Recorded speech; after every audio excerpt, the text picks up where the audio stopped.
Shalom saudara, kita kembali mengikuti Abam, ini episode 1061 ya Pak. Iya. Ya udah, yuk kita mulai Pak. Baik Pak, yang pertama dari seorang wanita usia 34 tahun menikah tinggal di Denpasar, Bali.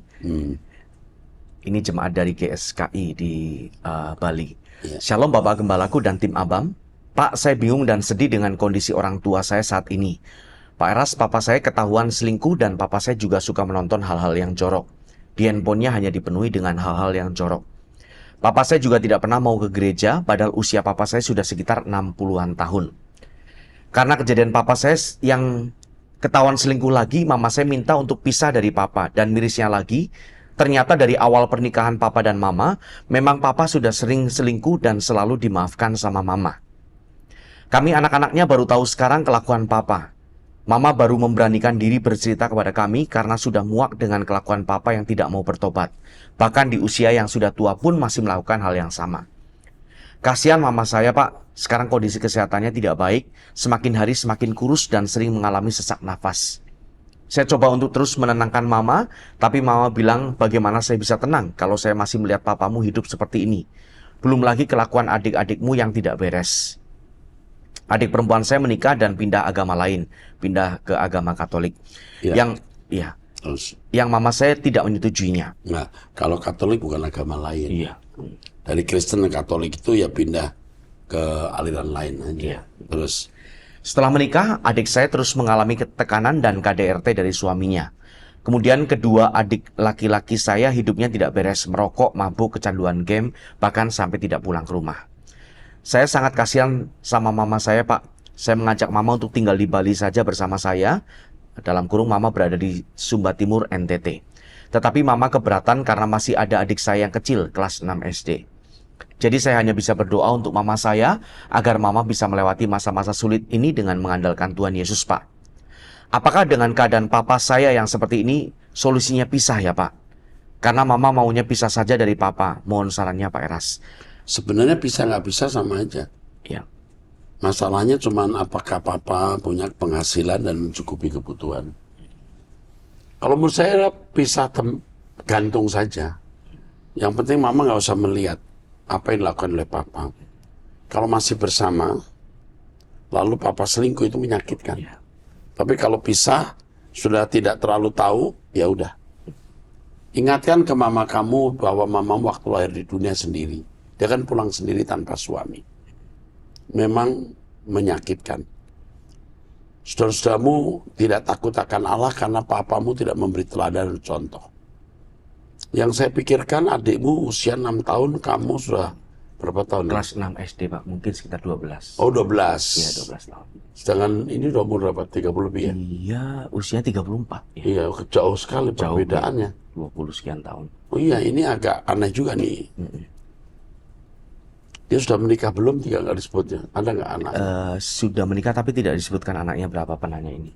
Iya, hanya menikah. Sebenarnya kalau kamu dan suamimu, perempuan kan ini, Ini perempuan ya. kalau suamimu besar jiwa, mamamu kamu bawa ke Bali dan adikmu kamu sekolahkan di Bali. Itu jalan yang terbaik. Iya. Jalan yang terpaksa adalah mama papamu berpisah tapi tidak usah cerai. Tapi mamamu harus punya penghasilan yang cukup untuk hidup dan untuk adikmu. Ini kan masalahnya kita tidak tahu siapa yang cari nafkah. Iya. Cerai itu bukan menyelesaikan masalah. Ini sebenarnya secara de facto udah cerai. Iya. De jure suami istri, tapi secara de facto suami selingkuh bolak-balik ini cerai hati. Ya, belum cerai status. Jalan terbaik bawa mamamu dan adikmu ke Bali, itu saja. Kiranya Tuhan melembutkan hati suamimu untuk bisa menerima ini. Beritahu mamamu untuk melupakan masalah papa karena dia akan pulang sendiri juga. Lupakan anak-anaknya yang tidak takut akan Allah. Percuma dipikirkan karena tidak mengubah. Ajak mamamu hidup suci, berkemas-kemas pulang ke surga. Hanya itu yang dapat mengubah keadaan. Kalau mamamu menjadi kekasih Tuhan, kamu juga, maka Tuhan akan melindungi orang-orang yang kamu kasih. Iya. Amin. Teruskan. Pak Eras tolong doakan mama saya ya. Terima Oke. kasih Tuhan. Tuhan tolong. Amin. Ya. Selanjutnya dari seorang pria usia 32 tahun, masih single, tinggal di Sumatera Utara, jemaat online. Shalom Bapak rohaniku yang kuhormati dan yang kukasihi. Saya ingin bertanya. Setiap kita bergereja beberapa kali di tempat perempuan yang kita kenal, ataupun sudah lama mengenalnya, meski berbeda gereja dengan saya, apakah sang lelaki itu harus selalu mengikut perempuannya untuk beribadah di gerejanya kalau mau serius? Contohnya mau ke jenjang pernikahan, Pak. Tuhan Yesus memberkati. Maksudnya apa ini? Jadi kalau serius mau menikah, apakah dari pihak cowok yang ikut ke gerejanya perempuan? Pemberkatan ya? Ya, sebelum ke pemberkatan mungkin ke gerejanya dulu begitu, Pak. Apa dalam hal ini pihak lelaki yang harus selalu ikut perempuannya gitu. Ya, kita rundingkan bersama lah. Itu nggak prinsip. Ya. Yesusnya kan sama. Iya. Apakah Yesus di gereja di sini lebih gemuk dari gereja yang satu? Kan tidak, ya kan? Ya. Dirundingkan saja, bukan masalah. Tapi yang jadi masalah apa? Gereja itu mengajarkan kebenaran. Itu yang jadi masalah. Ya. Ya? Ya. Itu jelas nggak? Jelas, Pak. Oke, teruskan. Pertanyaan selanjutnya dari seorang pria, belum menikah, usianya juga tidak disebutkan. Jemaat GSKI. Jemaat GSKI. Shalom Bapak rohaniku, jujur saya sangat terberkati dengan pengajaran Bapak. Saya diubahkan oleh pengajaran Bapak yang fokusnya kesucian dan langit baru, bumi baru. Saya tertawa ketika menonton video Bapak berkhotbah di truth.id dalam acara Civitas Akademika. Di situ bukan cuma karakter yang Bapak ubah untuk mahasiswa STT Ekumene, tapi juga penampilan fisik. Di antaranya Bapak menyinggung masalah bau badan, masalah rambut, kaos kaki, masalah bau mulut, dan yang paling Bapak tidak suka adalah masalah kaos kaki yang bau, dan sekitar itu Bapak bilang ke mahasiswa STT dengan kalimat, tiru penampilan Bapakmu ini. Iya. Iya. Jujur walaupun bukan orang kaya, tapi saya sangat suka penampilan yang rapi seperti yang Bapak bilang. Ya. Nah di sini bukan cuma ajaran yang saya teladani dari Bapak, tapi juga soal tampilan dan kerapian dari Bapak. Di antaranya soal baju yang rapi, rambut yang selalu juga rapi, dan yang lain-lain. Apakah saya sering di depan, apalagi saya sering di depan kalau pas gereja dan bisa lihat secara langsung Bapak berkhotbah. Dia berarti gereja sini. Iya, jemaat GSKI, mungkin di sini Pak ya, nggak disebutkan GSKI. Apalagi saya sering di depan kalau Ya. pas gereja dan bisa lihat secara langsung Bapak berkhotbah terus. Ada saja pertanyaan saya Pak. Saya suka dengan tampilan gaya rambut Bapak yang selalu rapi dan rambut selalu seperti agak basah dan hitam mengkilat yang mungkin juga karena dicat. Ya. Bolehkah saya tahu merek dari minyak rambut yang Bapak pakai? Kalau mampu saya mau beli, tapi kalau tidak mungkin lain waktu. Kalau mampu saya beli, tapi kalau tidak mungkin lain waktu. Kalau tidak bisa mungkin lain waktu. Nah, ini saya jawab aja ya. Iya. Minyak rambut itu ada banyak merek. Mungkin lebih dari 5. Lebih ya. Atau 7 kali, 5, 6, 7. Banyak sekali. Saya coba satu-satu. Ya, itu bukan minyak rambut yang mahal, ya, murah. Kalau saya keluar negeri, saya sering cari minyak rambut. Dan saya bawa pulang, saya buat. Ya. Ya, nanti kalau kamu perlu, saya beliin lah ya. Ini anak muda kayaknya ya. Enggak disebutkan umurnya. Ya, terus. Yang berikut tampilan wajah Bapak selalu segar dan cerah setiap tampil. Apakah Bapak ada perawatan khusus soal wajah? Nggak ada. Ini nggak ada perawatan khusus. Terus. Atau mungkin memang seperti itu adanya. Soalnya walaupun sudah berumur 65 tahun tapi masih kelihatan muda. Atau mungkin ada kiat-kiat khusus yang Bapak lakukan supaya tetap awet muda dan muka tetap cerah Nggak dan ada, segar. yang penting hati kita bersih saja. Iya. Mungkin soal makanan atau yang lain. Nggak, Maaf, biasa aja. Makan biasa-biasa. Bareng-bareng makan dengan Pak Yehuda biasa terus. Maaf ya Pak jika pertanyaan ini mungkin kurang penting, tapi yang pasti saya selalu diberkati dengan pengajaran Bapak dan diubahkan. Terima kasih, Tuhan memberkati. Iya. Ini lucu deh, udah itu. Bisa aja deh. Iya. Oke, Tuhan memberkati. Kita teruskan. Iya. Lucu. Love you. Oke. Pertanyaan berikutnya Dari seorang pendeta. Seorang pendeta, ya, usia Dari 56 seorang pendeta tahun, usia 56 tahun menikah memiliki 4 orang anak di ya, Batam. di Ini Batam, ya. satu gereja Pentakosta ini. Pentakosta, Pak ya. Oke. Saya mempunyai keponakan perempuan berusia 26 tahun, lulusan dari Universitas Negeri di Surabaya. Setelah dia lulus dari jurusan keperawatan, dia menjadi depresi dan sudah 2 tahun dirawat di RSC, Rumah Sakit Jiwa. Namun perkembangannya hampir tidak ada. Apakah GSKI Rehoboth atau STT Ekumene mempunyai sarana rehabilitasi untuk mengatasi masalah ini? Dia selalu fokus dengan handphone, tetapi tidak mau berbicara dengan siapapun, kecuali dengan petugas RSC. Untuk kegiatan pribadi seperti makan, mencuci, dan berbelanja online dapat dilakukannya. Mohon bantuannya Pak, terima kasih, Tuhan memberkati. Ini di rumah sakit jiwa mana ya? Coba dihubungi rumah sakit jiwa mana, kalau bisa kita jangkau. Ya. Misalnya kalau dia ada di Medan misalnya ya, kita punya pendeta-pendeta yang baik. Ya. Kita ada gereja yang Pak Yohanes itu kan rehabilitasi untuk narkoba ya. Ya. Tapi saya penasaran kan, karena itu luas, besar lagi bangunannya, kenapa tidak juga membuat pusat rehabilitasi untuk orang-orang stres, depresi? Oh deh, dihubungi saja. Kalau misalnya dari Jakarta ya kita kirim orang untuk melayani dia. Ini naluri saya masih bisa diselamatkan, masih bisa. Lulus sekolah malah sakit depresi. Iya, depresi. Apa penyebabnya? Kalau itu ada unsur kuasa gelapnya ya kita lebih mudah menyelesaikan. Ya. Kalau sampai seorang pendeta minta bantuan kita, itu tanggapan kita harus serius. Hubungi beliau. Ya. Sampaikan itu stafnya Pak Eras, alamatnya mana, apa yang bisa kita bantu. Ya. Oke, teruskan. Pertanyaan berikutnya dari seorang wanita usia 38 tahun, menikah, memiliki 1 orang anak, tinggal di NTT. Oke. Ini jemaat gereja Katolik ya Pak. Oke. Shalom Bapak Rohaniku dan tim, saya pendatang baru. Selama ini saya selalu ikuti ABAM dan tergerak untuk bertanya tentang masalah yang dihadapi. Sebenarnya masalah yang saya alami ini sudah lama sejak kami menikah, tapi baru saat ini saya berani untuk bertanya. Pertanyaan saya Pak, bagaimana cara menghadapi suami yang punya dendam, egois, keras kepala dan tidak bisa mengalah? Wow. Kami menikah dari tahun 2015 Pak. Jika ada masalah dalam rumah tangga kami, meskipun cuma sepele. Contohnya saya mengomel sedikit karena capek nyuci, capek masak dan lain-lain. Dalam kurung saya yang kerja sendiri tidak dibantu. Dia selalu dendam dan kadang banting-banting barang dan suami diamkan saya selama berhari-hari, tidak diajak berbicara. Suami kerja di luar sebagai sopir kirim barang dan saya tinggal di rumah sebagai penjaga kos-kosan. Dalam kurung bersih-bersih, cuci dan bersihkan kamar, jumlahnya 12 kamar. Suami selalu bilang kalau dia capek dan saya kerja santai di rumah. Saya selalu mengalah dan minta maaf karena tidak mau memperpanjang masalah. Selama 10 tahun ini sifatnya begitu terus Pak. Oh iya Pak, selama pernikahan kami, suami saya juga sudah 2 kali ketahuan selingkuh dan mengidap penyakit kelamin. Dan itu saya maafkan karena mengingat anak kami masih umur 6 tahun. Bagaimana ya Pak supaya suami saya bisa berubah? Diajak ke gereja juga suami tidak pernah mau. Apakah ada roh lain yang menguasai dirinya? Dan jujur saya benar-benar sudah tidak kuat lagi menjalani ini semua. Mohon pencerahannya Pak, supaya saya jangan salah jalan. Terima kasih Bapak Rohaniku dan tim ABAM. Tuhan Yesus memberkati. Yang pertama, jangan cerai dulu ya.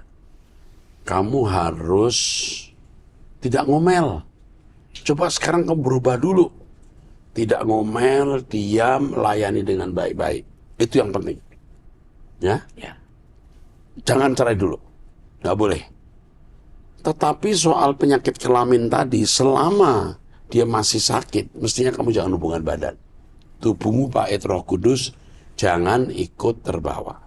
Karena orang yang kena penyakit kelamin, itu sangat berpotensi berkembang jadi HIV. Ya? Oke. Saya kira itu. Makanya juga kepada ABAM, pecinta ABAM, jelas hubungan dengan banyak wanita, apalagi bukan pasangan, itu salah. Yang kedua juga hati-hati pada waktu buang air dan lain-lain di toilet-toilet. Ya, hati-hati. Cukup nggak nasihat saya? Cukup. Jadi saya nggak belum bicara panjang dulu. Kamu sendiri juga ngomel-ngomel itu loh. Ya, suamimu juga tidak sejahtera lihat kamu ngomel-ngomel. Ini baru ngomelnya, belum lagi mukamu, cembetutmu. Jadi tidak heran kalau suami tidak merasa nyaman, lalu dia mencari wanita yang wajahnya lebih nyaman. Itu masalahnya. Oke? Jadi kalau sampai suami selingkuh itu kadang-kadang peran istri ada di situ. Ya? Coba kamu berubah dulu. Oke, teruskan. Berikutnya dari seorang pria usia 60 tahun, menikah, memiliki 2 orang anak. Ya. Pak Eras, saya penggemar ABAM. Mau minta pendapatnya, apakah hobi olahraga itu salah? Kalau olahraga itu menjadi kesehatan, tentu iya, tidak salah. Tapi kalau sampai olahraga membuat tanggung jawab yang lain terabaikan, itu salah. Oke. Karena tiap malam saya bermain olahraga ini. Nah, olahraga misalnya bulu tangkis. Ya. Udah bukan olahraga lagi tuh, jadi hobi sampai ketemu keluarga kurang, sampai forsir, sampai rumah sudah kelelahan, tidak bisa hubungan dengan istri misalnya. Itu kan jadi salah. Ya. Oke. Oh iya, apa bisa dikirim ke saya materi logos dan monoteisme? Oke. Terima kasih, Pak Cukup. Eras. Ya, baik. Itu nasihatnya cukup ya. Cukup jelas. Ya. Tapi ya begini loh, orang tua mau usia 60 tahun masih punya hobi dengan teman-teman ya, itu bagus. Daripada nanti lari kemana-mana. Ya. Cuman coba dilihat porsinya. Kalau bisa istri ikut olahraga, itu kan bukan hanya olahraga sebenarnya ini. Ini kan sebenarnya rekreasi. Ya. Ya, rekreasi. Sebab kalau main bulu tangkis misalnya, lalu waktu Anda tidak bulu tangkis, Anda cuma duduk di samping lapangan, ikut menyoraki, itu bikin umur panjang. Ya. Istri bisa diajak kok, ya. Oke. Ya. Mungkin anak-anak sudah besar, tapi jangan berlebihan ya, karena Anda sudah umur ya. Dan jangan sampai nanti kakinya apa namanya, ketempurungnya kena lompat-lompat. Oh ya. Nggak boleh. Ini kalau itu bulu tangkis ya. Ya. Kalau itu biliar lain lagi. Tapi pada intinya jangan sampai tanggung jawab kita abaikan. Ya. Gitu ya. Ya. Oke, teruskan. Berikutnya dari seorang pria usia 49 tahun tinggal di Jakarta Barat, Jemaat GSKI Rehoboth Citikon. Iya. Shalom Pak Eras, saya mau bertanya tentang Nabi Hosea. Dia menikah dengan perempuan Sundal dan melahirkan anak-anak Sundal. Saya ingin memperkarakan, apakah benar Hosea mendapat perintah dari Tuhan untuk melakukan hal ini? Ini bisa figuratif kalau menurut beberapa pengamat ya. Terus Karena seperti yang sering Pak Eras ajarkan, supaya kita jadi sempurna seperti Bapa, kita harus baik dulu sesuai moral umum. kalau memang itu satu fakta, itu pun nggak masalah. Karena memang perjanjian lama itu standarnya belum sempurna seperti Bapak. Ya. Oke. Kalau kita lihat kisah Hosea, tindakannya jelas melanggar moral umum bangsa Israel. Dan apakah Tuhan memerintahkan sesuatu yang melanggar hukumnya sendiri?